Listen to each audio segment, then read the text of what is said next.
All right, let's factor. To factor this, always take the GCF out first. Do you see a common factor in here? 3. Yeah, 3. If I take a 3 out, this will be a heck of a lot easier, won't it? So when I factor 3 out, here I'm going to be left with x squared. Here I'm going to be left with 8x. And here I'm going to be left with 16? It's 16. 16 times 3 is 30. Yep. Got it? Now what? What can I do with this? Factor into like a binomial. Well, this is exactly, it's a binomial. So it's going to be here, here, here, here. And what has to go? The first comes from here. So it has to be x and x. The last comes from here. So it has to be what? It could either be, what can 16 break into? Well, since this is a negative, 8 and 2. I'm going to want to make both of them negative, right? So it could either be 8 and 2, or it can be 4 and 4, or it can be 16 and 1. Which one of those is going to add up to negative 8x? 4 and 4. 4 and 4. In fact, when you do it, you're like, oh wait, yeah, that was a pattern I should have noticed. The pattern I should have noticed right here at this point, and here's another one of your patterns, is if you have a minus b squared, it's always going to equal a squared minus 2ab plus b squared. I know that maybe doesn't make it any simpler for you, but if you notice this right here, that was x squared minus 8x plus 16. You see a perfect square here? And you see a perfect square here? And what's the square root of 16? 4. And what's double 4? 8. That's what I'm doing here. Do you see that pattern? So that's another one of the patterns you should notice. The other pattern you might notice is if you had a plus b squared, what would that be? What would that pattern work out to? What would the only difference be?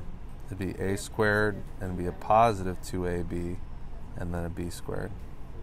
So those are patterns like the SOAP pattern I've talked about before. Those are patterns that the more you practice factoring, the more easily it is for you to recognize it and just do it instead of being stumped by a difficult thing. But always remember to take the GCF out, because if you don't do that, it's always tough. Let's try another one. So how would this one factor? Take 9 out first.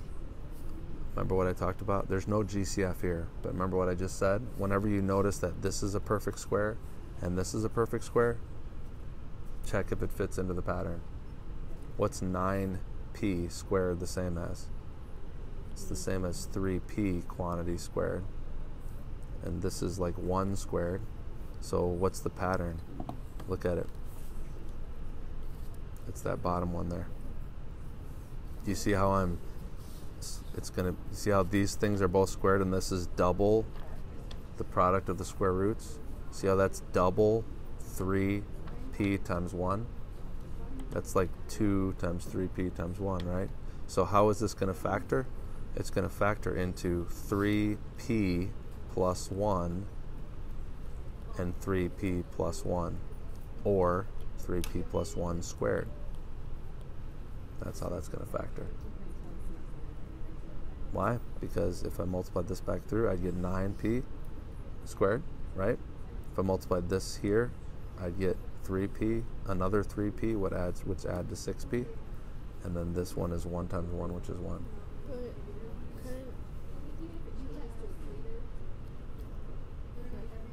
Make sense?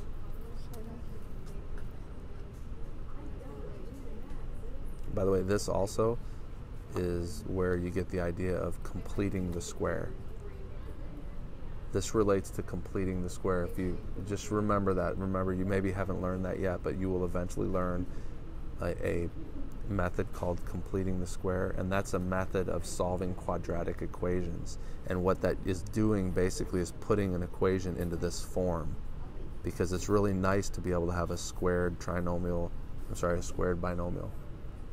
really nice to have that for a reason that you'll see later when you get to completing the square.